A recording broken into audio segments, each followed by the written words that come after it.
নমস্কার বন্ধুরা, আমার চ্যানেল ভিলেজ গার্ল জি কুকিংয়ে তোমাদের স্বাগত জানাই। আজকে আমি বানাতে চলেছি ভ্যানিলা ফ্রুট কাস্টার্ড।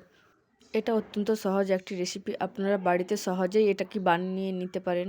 এটার স্বাদও দুর্দান্ত।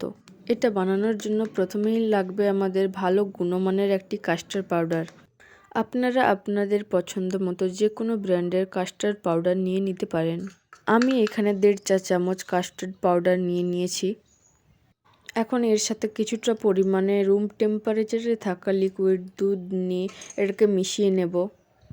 এটাকে ভালোভাবে মিশিয়ে নিতে হবে যাতে এর মধ্যে কোনো দলাভাব না থাকে। আপনারা দেখতেই পাচ্ছেন আমি খুব ভালোভাবে এটাকে মিশিয়ে নিয়েছি। এখন চুলায় একটি প্যান বসিয়ে নেব এবং এতে 500 মিলিলিটার দুধ দিয়ে দেব। এখন দুধটাকে ভালো করে জাল দিয়ে নিতে হবে। আপনারা দেখতেই পাচ্ছেন দুধটাকে ভালো করে জাল দেওয়া হয়ে গেছে।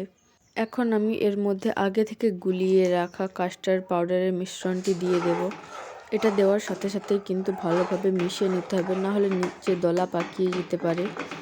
এটা আমার মেশানো হয়ে গেছে। এখন এর মধ্যে 2 চা চামচ চিনি দিয়ে দেব। এটাকেও খুব ভালোভাবে মিশিয়ে নিতে হবে। এখন দেখুন মিশ্রণটি এরকম ঘনত্বের হতে হবে। এখন আমি চুলাটি বন্ধ করে মিশ্রণটিকে ঠান্ডা করে নেব। মিশ্রণটি ঠান্ডা হয়ে গেছে। এখন আমি এর মধ্যে কিছুটা আপেল কুচি, কলা কুচি, বেদানা কুচি দিয়ে দিয়েছি।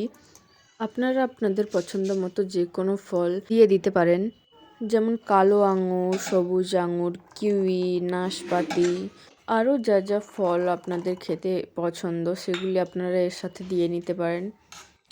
এখন এটাকে খুব ভালোভাবে মিশিয়ে নেব। মেশানো হয়ে গেলে এটাকে আমি 10 থেকে 15 মিনিটের জন্য ফ্রিজে রেখে দেব ঠান্ডা হওয়ার জন্য।